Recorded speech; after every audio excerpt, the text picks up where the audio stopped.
Meghan Markle is a woman who fights for women's rights. She believes that women should be able to do anything they want and that they should not be limited by gender stereotypes. She has worked to raise awareness of the importance of education and representation for women.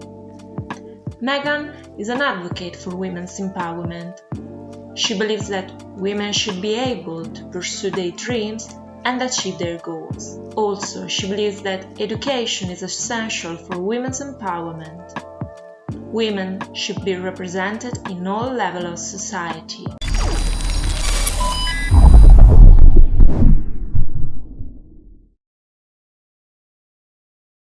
"61% of women would rather talk about the details of their own death than talk about money."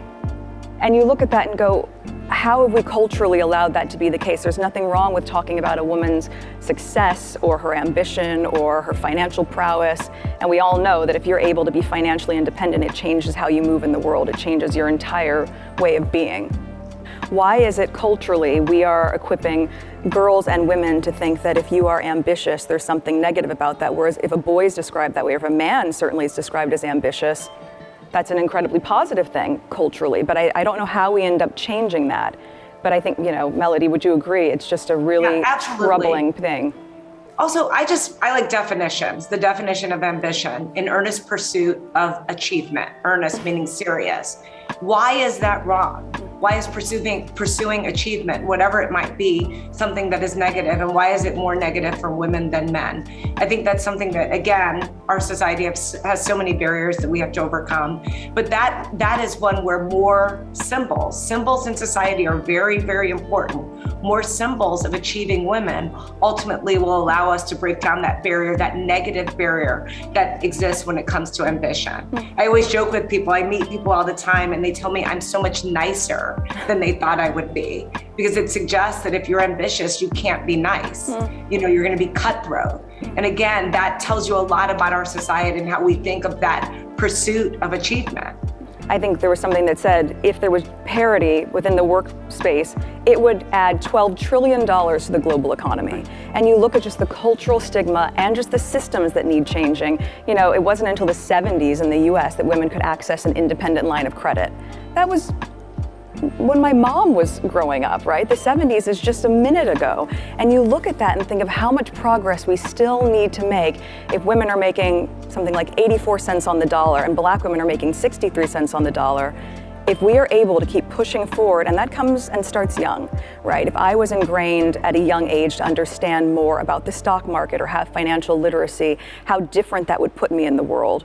Because even though I grew up clipping coupons, and now that's ingrained in me as well. My values haven't changed. Hold on. Are you still clipping coupons? Seriously? Do they have coupons anymore? I don't know, but I will never buy anything online without finding an online promo code first. So that's still in there, right? It's a modern version of the same thing. But that's to say, if that was ingrained in me when I was young, imagine what the world would be like if you ingrained other elements of financial understanding, especially in young women, so they could move in the world in a different way. Both my parents have a very strong work ethic. And so I remember when I was really young, I must have been 8 or 9, I started making scrunchies to sell. And you might not remember scrunchies. Melody, you'll remember scrunchies. Of course, I know scrunchies. But I would go downtown. I'd have my mom take me downtown to get like the scraps of fabric from the fabric store and sit there and knock them up and make them and sell them for, let's say if I sold 5, it was $5, who knows.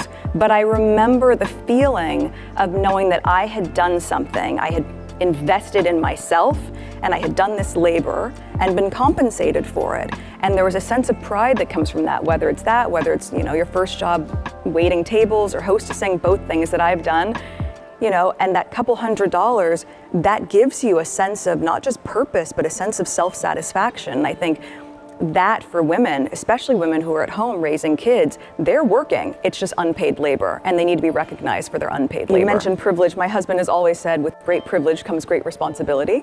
But even before I had any sort of privilege in my life, when my life and my lifestyle were very, very different, I always just stood up for what was right. And so I've been gone from the US for a really long time. I lived in Canada for 7 years for work, then moved to the UK, and to come back and now be a mother of 2, and to see that the US is one of only 6 countries in the entire world that doesn't offer any form of national paid leave. Just didn't make sense.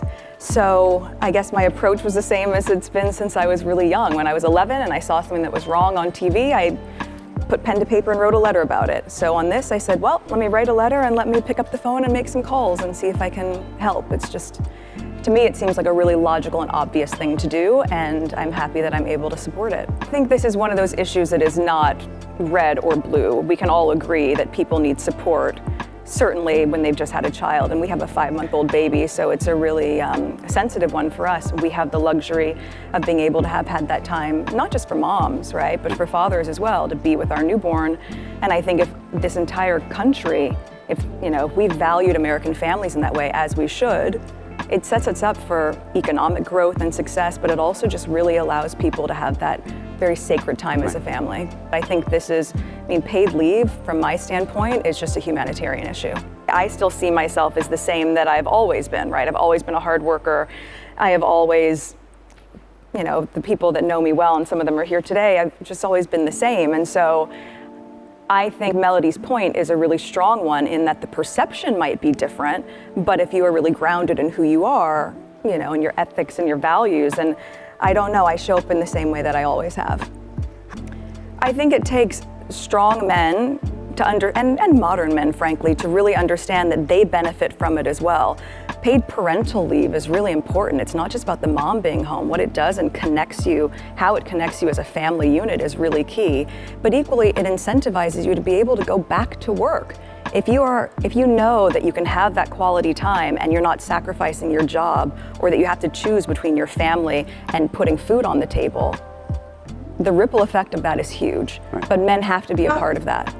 Even though there's been a lot more attention perhaps in the past year or two, what women and women of color have been experiencing for a very long time, I witnessed it through the lens of my mom, and now as an adult myself, is still staggering. But I think that we're making strides in the right direction, and a lot of that comes down to, as we said, men being part of the conversation, but also women being able to support each other. The reason Melody and I know each other is we have mutual friends who said, you have to know Melody because she could be such a great mentor.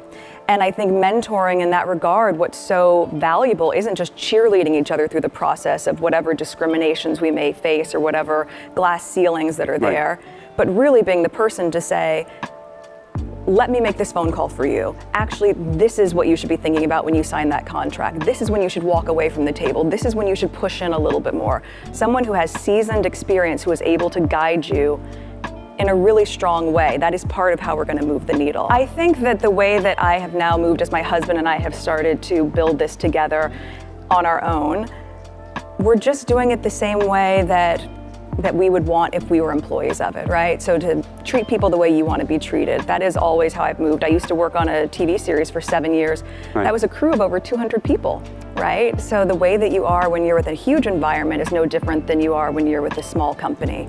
But it's been really interesting. Right. It's great to be in New York and be able to be with so many of our team in person. We're a small company, but we have the policies that we would like, right? So if I was an employee at our company, we have 20 weeks of paid leave, because if it's not being provided by the government at this point, and hopefully that'll change, you want to be a company that provides that for your employees.